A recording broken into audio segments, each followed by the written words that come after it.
ज्यादा होती है। तो मेटा पर अगर बनेगा, अगर मेटा पर बन रहा है कोई प्रोडक्ट, मेटा पोजीशंस पे आ रहा है इलेक्ट्रोफाइल, तो इसका मतलब मेटा पोजीशंस पे इलेक्ट्रॉन डेंसिटी क्या होगी? ज्यादा।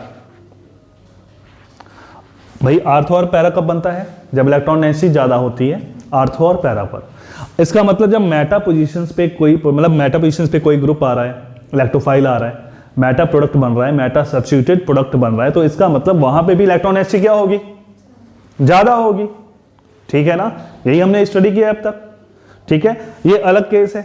अब ये अलग केस कैसे हो गया? इसका मतलब कुछ ना कुछ ऐसा जरूर हो रहा है, कुछ ना कुछ ऐसा जरूर हो रहा है जिसकी वजह से मेटा पोजीशंस पर इलेक्ट्रॉन डेंसिटी इंक्रीज हो रही है। ठीक है, तो जो मैं क्वेश्चंस आपसे पूछता जाऊंगा आपने आंसर देते जाना है, then you get the answer of this कि मेटा प्रोडक्ट क्यों बना। ठीक है, ओके। एनिलीन एसिड है कि बेस है? बेस है, ओके। अब हम जब नाइट्रेशंस करवाते हैं तो हमने क्या यूज किया? नाइट्रिक एसिड और सल्फ्यूरिक एसिड, यही यूज किया हमने। ठीक है, अब अगर एसिड और बेस आपस में मिलेंगे तो क्या बनाएंगे? सॉल्ट। तो अब अगर एसिड और बेस आपस में मिल रहे हैं तो उन्होंने क्या बनाया? सॉल्ट बनाया। अब एनिलीन प्रोटॉन एक्सेप्टर है और एसिड क्या है? Proton donor. तो एनिलीन से क्या बनेगा? Anilinium ion. क्या बन जाएगा? Anilinium ion.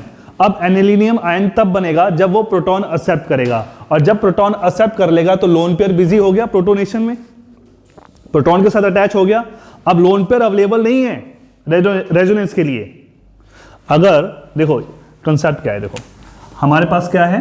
एनिलीन है, ये एनिलीन हमने ड्रॉ कर लिया। ठीक है, और ये एसिड से प्रोटॉन आ गया, तो प्रोटॉन ने क्या किया? प्रोटॉन जाएगा जिसके पास लोन पेयर होगा, सीधी सी बात है, तो NH3 पॉजिटिव। ये क्या बन गया? Anilinium ion. अब एनिलीनियम आयन जो हमारे पास बना, ठीक है,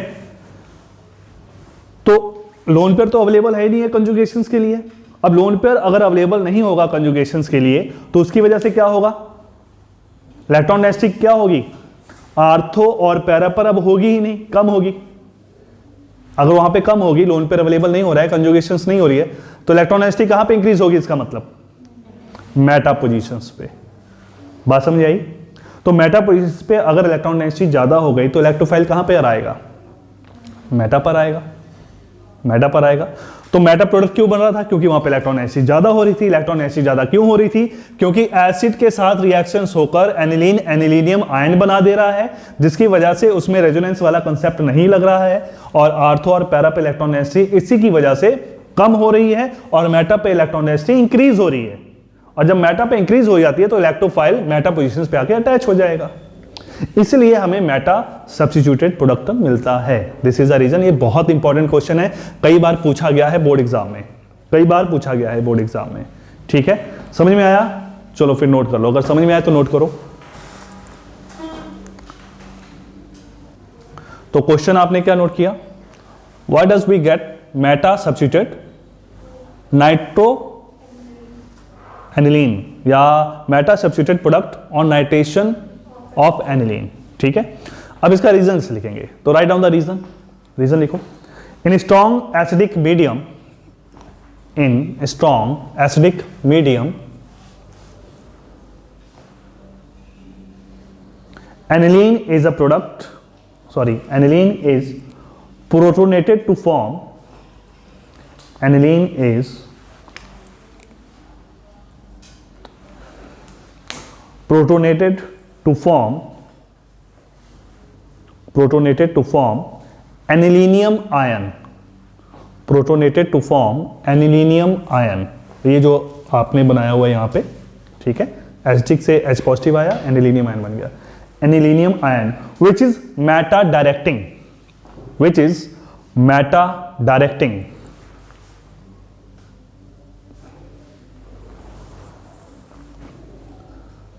which is meta directing, लिख लिया। Hence significant amount of, hence significant amount of meta derivative, significant amount of meta derivative is formed, ठीक है, अंडरस्टूड है। चलो अब एक क्वेश्चन और लिखो जिसमें हम समझाएंगे भी पैरा वाला प्रोडक्ट हमें कैसे मिल सकता है, या मतलब मोनो सब्स्टिट्यूटेड प्रोडक्ट कैसे मिलेगा, ठीक है। तो क्वेश्चन नोट करो, how para nitro derivative, how para nitro derivative, para nitro derivative of aniline can be obtained, of aniline can be obtained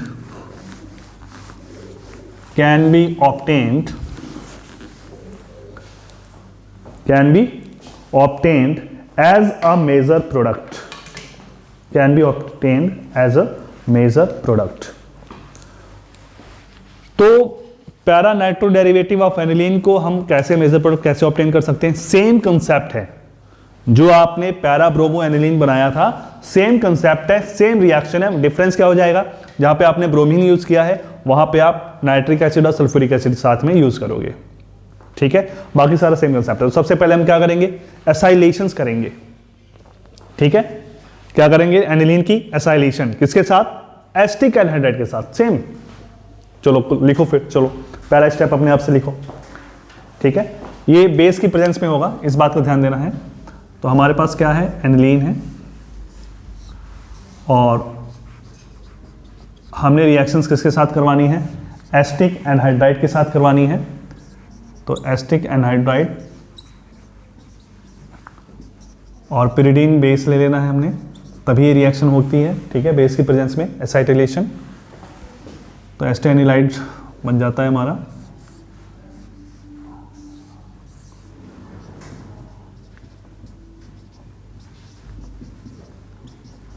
चलिए अब इसके बाद सेम वही स्टेप जो आप नाइट्रेशंस के लिए करते हो, concentrated HNO3 plus concentrated H2SO4 288 kelvin temperature. तो पैरा नाइट्रो प्रोडक्ट बना दो,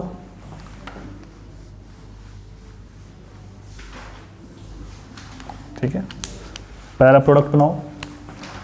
तो पैरा पोजिशंस पे नाइट्रो ग्रुप,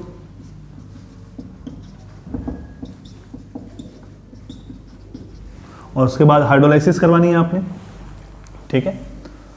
अब एसिटिक और बेसिक में से कोई भी हाइड्रोलाइसिस करवा सकते हो, ठीक है। OH नेगेटिव और H पॉजिटिव, तो क्या बन जाएगा प्रोडक्ट लास्ट में, पैरा नाइट्रो एनिलीन, ठीक है, पैरा नाइट्रो एनिलीन।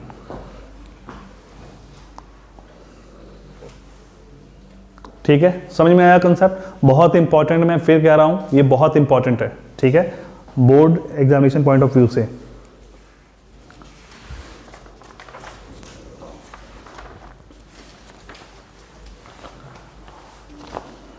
चलो अच्छा, जब भी हम लास्ट में हेलोल्केन हेलोअरीन्स वाला चैप्टर पढ़ा था, अल्कोहल फिनॉल वाला चैप्टर पढ़ा था, और बेंजल्डिहाइड वाला चलो छोड़ दो, बेंजल्डिहाइड और बेंजोइक एसिड वाला छोड़ दो, तो आपने लास्ट में फ्रीडल-क्राफ्ट एसाइलेशन और फ्रीडल-क्राफ्ट एल्काइलेशन पढ़ी थी, ठीक है।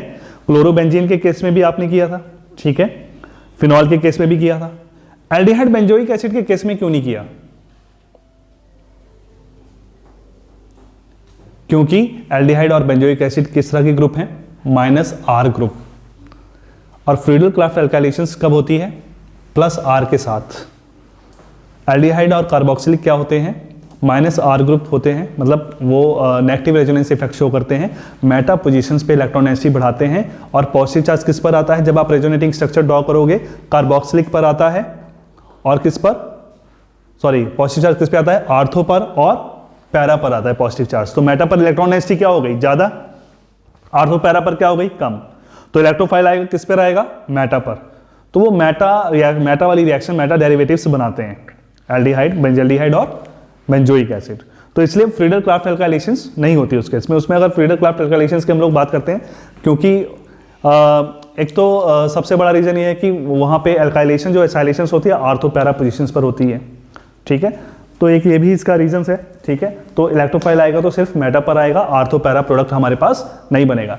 अच्छा, अब हम एनिलीन का केस करते हैं। तो एक क्वेश्चन नोट करो जो बोर्ड एग्जाम में भी आया हुआ है। Aniline does not undergo Friedel-Crafts reaction.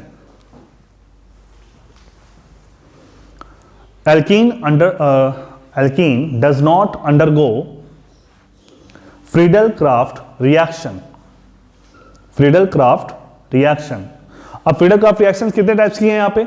दो तरह की हैं। कौन कौन सी हैं? एक एल्काइलेशन है, मतलब एडिशन ऑफ एल्काइल ग्रुप। दूसरी कौन सी है? Acylation, addition of acyl group. कौन सी पोजीशंस पे ऐड होते थे एल्काइल और एसाइल ग्रुप? आर्थो और पैरा पर होते थे। और उसका जो कैटलिस्ट था वो कौन सा यूज करते थे? Lewis acid anhydrous aluminium trichloride AlCl3। ठीक है, ओके। अब ये क्वेश्चंस है, अब हमें ये समझना है कि ऐसा क्यों हो रहा है। तो क्या पॉसिबिलिटी लगती है ऐसा क्यों हो सकता है? मैंने एक हिंट दिया था अभी। एनिलीन किस तरह का बेस है? क्या ये लुईस बेस है? क्या एनिलीन लुईस बेस है? यस और नो? यस और नो? यस है ना? ओके। AlCl3 ये क्या है?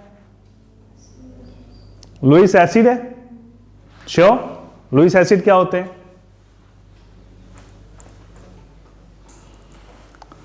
बताओ, लुईस बेस क्या होता है? अच्छा बताओ। विच कैन लोन पे रिसेप्ट करेगा कि डोनेट करेगा? डोनेट करेगा। तो लुईस एसिड क्या हुआ?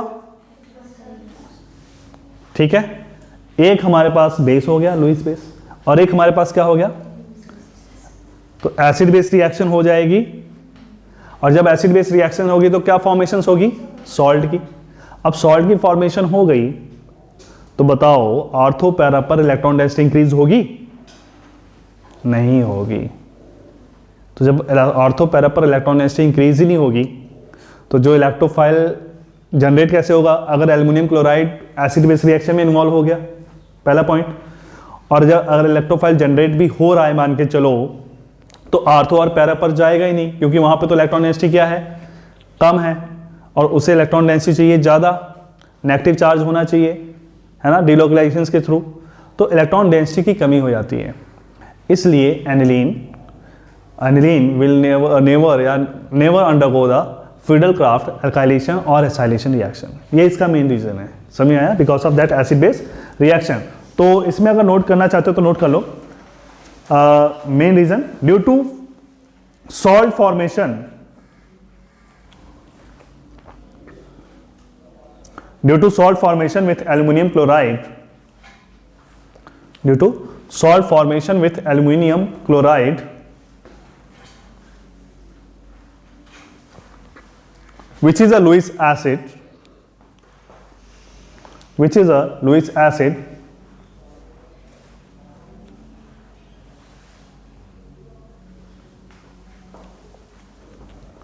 which is a Lewis acid and used as a catalyst, which is a Lewis acid and used as a catalyst.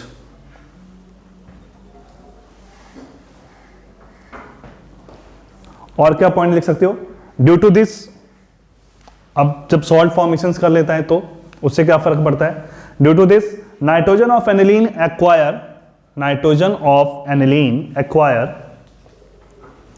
positive charge and hence act as strong deactivating group, hence act as strong deactivating group for further reaction, deactivating group for further reaction.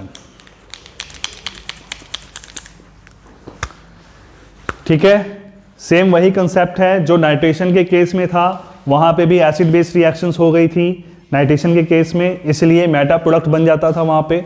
ठीक है, पर इस case में Friedel craft एल्काइलेशंस की जब हम बात करते हैं, क्योंकि यहाँ पे कार्बोकैटायन जनरेट होता है, ठीक है, तो यहाँ पे आर्थो और पैरा पे स्ट्रॉन्ग डेंसिटी होनी चाहिए, ज़्यादा से ज़्यादा डेंसिटी होनी चाहिए, पर वो नहीं हो पाती है क्योंकि एनिलीनियम आयन फिर से नहीं, एनिलीनियम आयन नहीं बनता, वो क्या बनता है, सॉल्ट बनता है, लुईस बेस वाला सॉल्ट बनता है, क्योंकि ये लुईस बेस है और एल्युमिनियम क्लोराइड का हमारा लुईस एसिड है, तो एसिड बेस की वजह से एनिलीनियम आयन ही बनता है ना, सॉल्ट, भाई सॉल्ट बनेगा तो एनिलीनियम आयन बनेगा एल्युमिनियम क्लोराइड के साथ, ठीक है, तो एक तरह का सॉल्ट फॉर्मेशन हो जाता है, ठीक है, तो जिसकी वजह से वो फर्दर रिएक्शंस नहीं कर पाते हैं या एल्काइलेशंस के अंडर को नहीं जा पाता है, ठीक है, तो this is the main reason. ये क्वेश्चंस कई बार पूछा गया है बोर्ड एग्जामिनेशन में।